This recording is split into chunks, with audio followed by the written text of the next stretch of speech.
વાહ, આ બંદો પડવાનો હે ક્યાંક.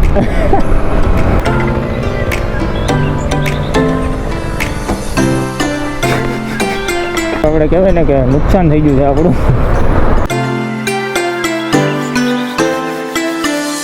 એ તો ભાઈ ફરવાની મજા વગાડે છે.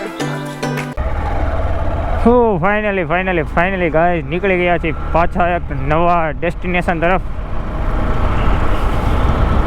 અને વાત કરું તો દીવની તો બેસ્ટ પ્લેસ છે 2-3 દિવસ અહીંયા રિલેક્સિંગ કરવા માટે. ફેમિલીમાં પણ આવી શકો છો. બાકી હવે તો અત્યારે ટાઈમ 10:15 થઈ હતી હોટલમાં. બાકી હોટલવાળાની સર્વિસ પણ બેસ્ટ હતી. થોડોક એક પાર્કિંગનો પ્રોબ્લેમ હતો, કેમ કે બહાર પાર્કિંગ રાખવાનું હતું, કેમ કે એમનું પાર્કિંગ હજી સાઈડમાં બને છે. હજી ન્યૂ હોટલ જ છે, બને છે. તો દીવનો આપણો કાલનો એક્સપિરિયન્સ કહું તો બેસ્ટ રહ્યો. આપણે 2 દિવસ ખૂબ મજા કરી અહીંયા. જોકે બીજા તો ઓલી મજા કરવા આવે છે, આપણે રખડવાની મજા કરવાની. તો કાલનું કહી દઉં તો 600 રૂપિયા જમવાનું બિલ થયું હતું. 600 અને પ્લસ 300 અને 700 એટલે 7 × 14 એટલે 1300 રૂપિયા. 1300 રૂપિયા જેવું કાલનું બિલ હતું આપણું. કે 700 રૂપિયા હોટલના, 600 રાતે જમવાના. આપણે બપોરે કાંઈ જમવા નહોતા પછી, કેમ કે 5-5:30 અહીંયા પહોંચ્યા હતા.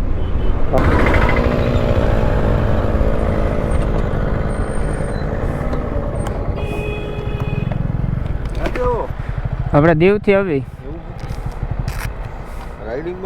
હા, રાઈડ ઉપર. હા, કેમેરો આપણે મોટો વ્લોગિંગ માટે યુટ્યુબમાં.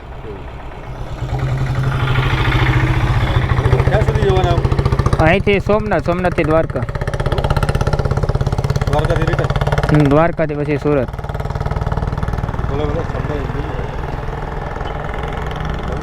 Okay sir, thank you sir.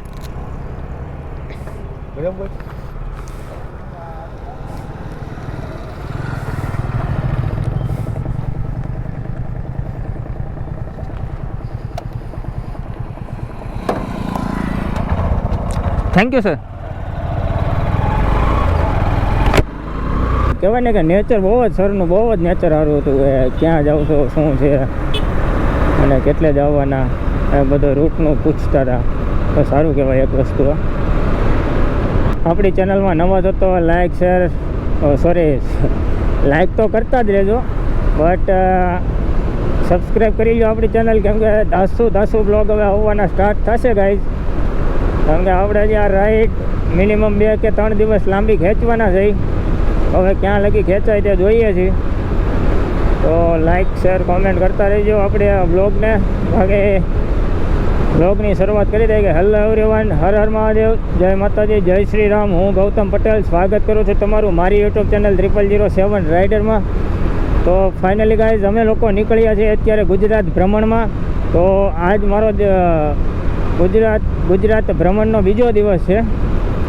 તો અમે લોકો કાલે પહોંચ્યા હતા દીવ, અને કાલે 5 વાગે પહોંચ્યા હતા. અને જેટલું આજુબાજુમાં હોટલની બાજુમાં જેટલું કવર થાય એટલું અમે રાતે ફર્યા હતા. અને મોર્નિંગમાં વહેલા ઉઠીને ત્યાં જલંધર બીચ છે, ત્યાંનું થોડોક વ્યૂ રીલ્સને એવું બધું શૂટ કરીને પછી ગયા હતા ત્યાંથી નાગવા. એન્ડ ત્યાંથી 10 વાગે ચેકઆઉટ કરીને હવે અત્યારે જઈ રહ્યા છીએ સોમનાથ જ્યોતિર્લિંગ, સોમનાથ દાદાના દર્શન કરવા. તો આપણી ચેનલને સબસ્ક્રાઈબ કરી લો. કેમ અહીં એક નાનો બ્રેક લીધો તો લીંબુ પાણી વળી ગયા હતા, તો લીંબુ શરબત પી લીધું છે. અને એક પાણીની બોટલ પણ પી લીધી છે. બાકી પાણી ન ઘટે શરીરમાં. પાણી પીધા રહેવું, સતત પીતું રહેવું જરૂરી છે અત્યારે, કેમ કે તડકાની બહુ જ તડકો છે. ફાઇનલી આપણે ભાવનગર દ્વારકા એક્સપ્રેસ વે ઉપર આવી ગયા છીએ. એન્ડ વાત કરો રોડની તો 1 નંબર તો રોડ છે જ પહેલેથી, કેમ કે આરસીસી છે પૂરો આખો રોડ. અને થોડીક વારમાં આપણે કોડીનાર હમણાં પહોંચી જાઉં. બાકી અત્યારે ગાઈસ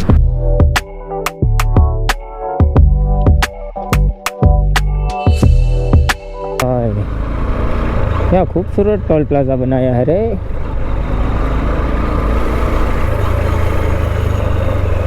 તો અહીંયા થોડીક વાર ઊભા રહી ચા પાણી પીવા.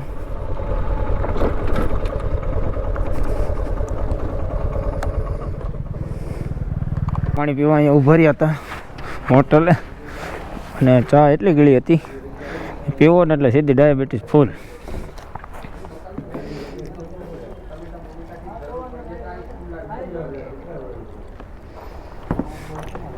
હા, પાણી શેની માટે પીરું ને હમણાં તમને ખબર પડી જાય, બધી ન થાય.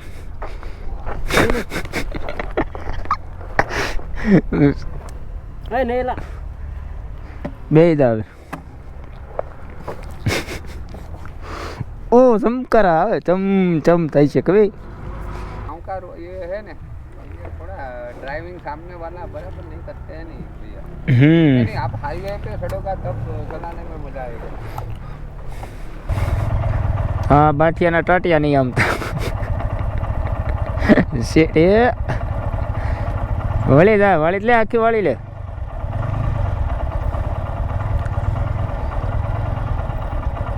આવું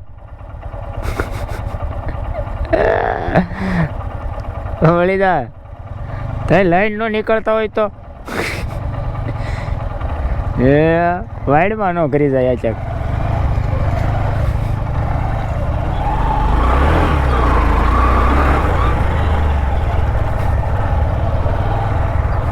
ભાઈ તો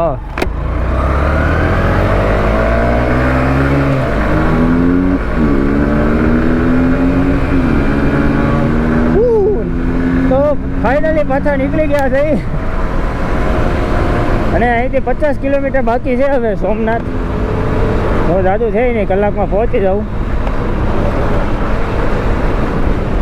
ઓ ઓ ઓ ભેડ ભેડ આ ગઈ ભેડ. ભાઈ હિતેશભાઈ એક્સપ્રેસ અને ફૂલ ધમાલ અને ફૂલ મોજ ઉપાડતા હોય ને તો હિતેશભાઈ જવાય. હમણાં જે હોટલે કાકા મળ્યા એ પણ એમ જ કહેતા હતા કે આ એક્સપ્રેસમાં તમારી માટે કે બેસ્ટ થઈ ગયો. 130 140 આખું. મેં કાકા અમે એટલી આગતા નથી. મેં કીધું મારી તો મેં કહું હો માણ હાલે. તો અહીંથી થોડાક 10 યા 15 મીટર હાલો આગળ બી આવ્યો, એ પછી ગોપરો સ્ટાર્ટ થયો. ત્યાંથી સીધા જાઓ તો કોડીનારમાં જાય, અને રાઈટ સાઈડ લ્યો એટલે કોડીનાર બાયપાસ છે આવડા. તો અહીંથી સોમનાથ કેટલું છે, દ્વારકા બતાવે છે, કોડીનાર અહીંયા અંદર જ છે. સોમનાથ મંદિર 42 કિલોમીટર, જુનાગઢ 108 અને દ્વારકા 275. ઓકે, જય દ્વારકાધીશ.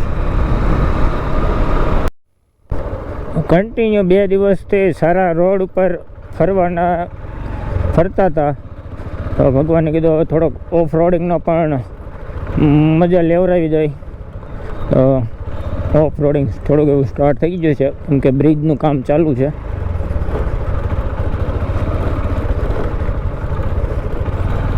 આગળ ગાડી જાય મને કહું છે સોરઠની સિંહણ. ભાઈ ભાઈ ભાઈ ઓ પિક્ચર દેખના ભાઈ. તો અહીંથી લેફ્ટ લ્યો એટલે જે આ રસ્તો જાય છે એ કોડીનાર અંદર જાય છે, અને આપણે અહીંથી સીધું જ ચાલવાનું છે સોમનાથ માટે.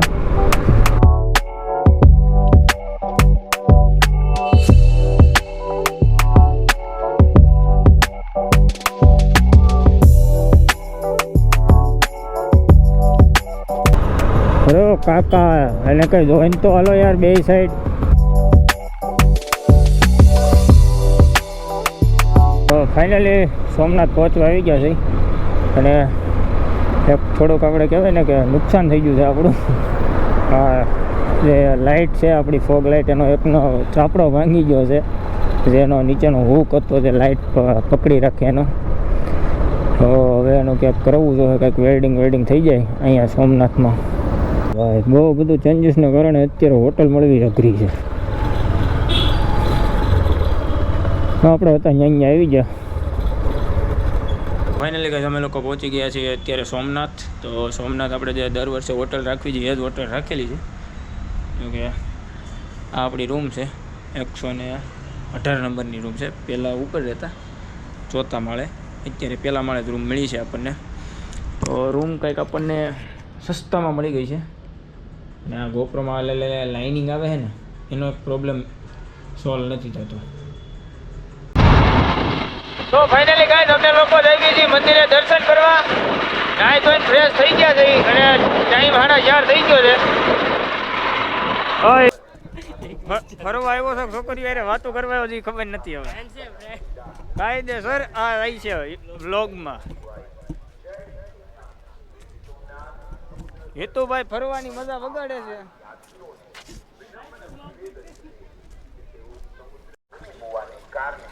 તો અત્યારે અમે લોકો આપણે જોઈ શકો છો કે અમારી પાછળ સોમનાથનો દરિયો છે.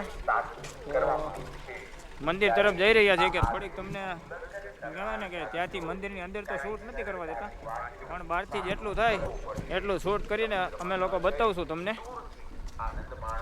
બાકી અહીંયા કંઈક પ્રોગ્રામ લાગે છે મોટો.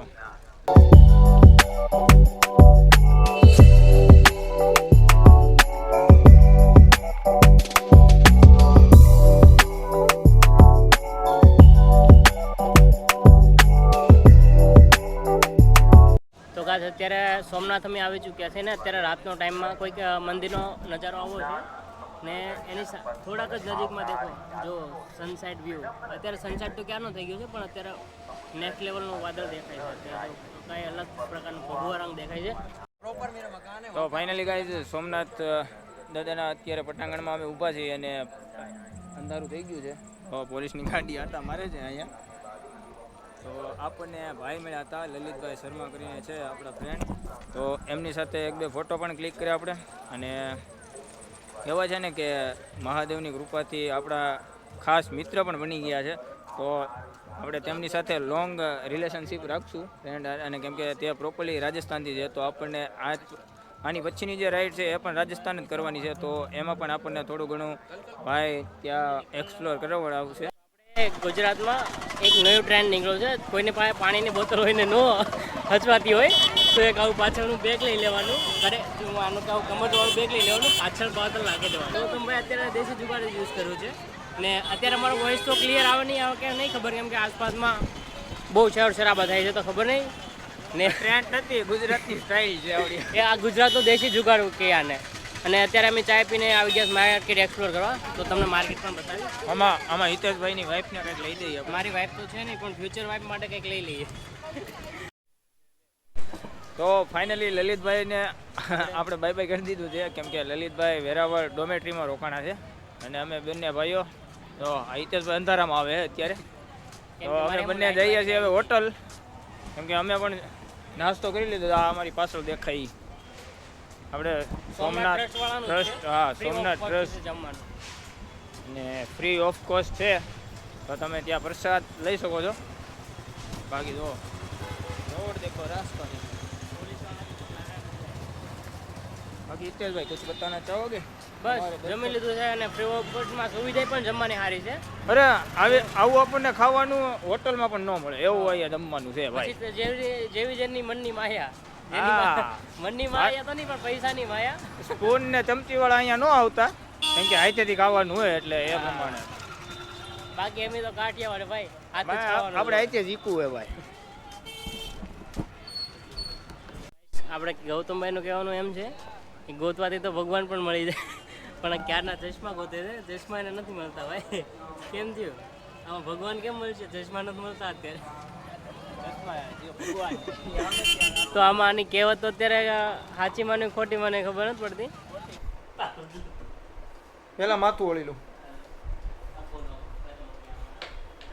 દરિયાની ધૂળ ભાઈ એટલી ખાર વળી આવે ને કે માથું આમ એવું થઈ જાય, ખંજવાળ મને આવું.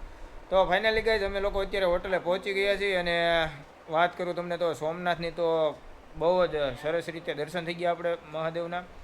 અને થોડી ઘણી આપણે કહેવાય ને કે માર્કેટ પણ એક્સપ્લોર કરી. બાકી બીજું તો જે અમે જમવા ગયા હતા સોમનાથ ટ્રસ્ટ દ્વારા હાલે છે જમવાનું, તો કહેવાય છે ને કે પ્રસાદી જેટલું કોઈ સ્વાદિષ્ટ વસ્તુ ન હોય. એક નંબરની વસ્તુ હતી, ફ્રી ઓફ કોસ્ટ છે, એમાં કોઈ પણ ચાર્જિસ નથી ત્યાંના, પણ એક નંબર હતું જમવાનું. તો થોડી પ્રસાદી લઈ લીધી છે બે ભાઈએ. અને હવે એડિટિંગ કરવા બેસીએ. હિતેશભાઈ એવું કહેશે કે હું તને એક વ્લોગ એડિટ કરી દઈ, તો જોઉં છું એ કયો વ્લોગ એડિટ કરશે એ. તો અહીંયા લગી તમે આ વ્લોગ જોઈ લીધો છે તો લાઇક, શેર, કોમેન્ટ, સબસ્ક્રાઈબ કરી દેજો આપણી ચેનલ. બાકી આઈ હોપ કે તમને મારા વ્લોગમાં મજા આવતી હશે. તો આવા જ ખૂબસૂરત અને હસી મજાકવાળા વ્લોગ જોવા માટે આપણી ચેનલ સબસ્ક્રાઈબ કરી લો અને મારી ઇન્સ્ટાગ્રામને ફોલો કરી લો. તો bye bye, take care, have a nice day. જય શ્રી રામ, જય માતાજી. તો ફરી પાછા કાલ મળશું નવા વિડીયોમાં. ટેટેડે.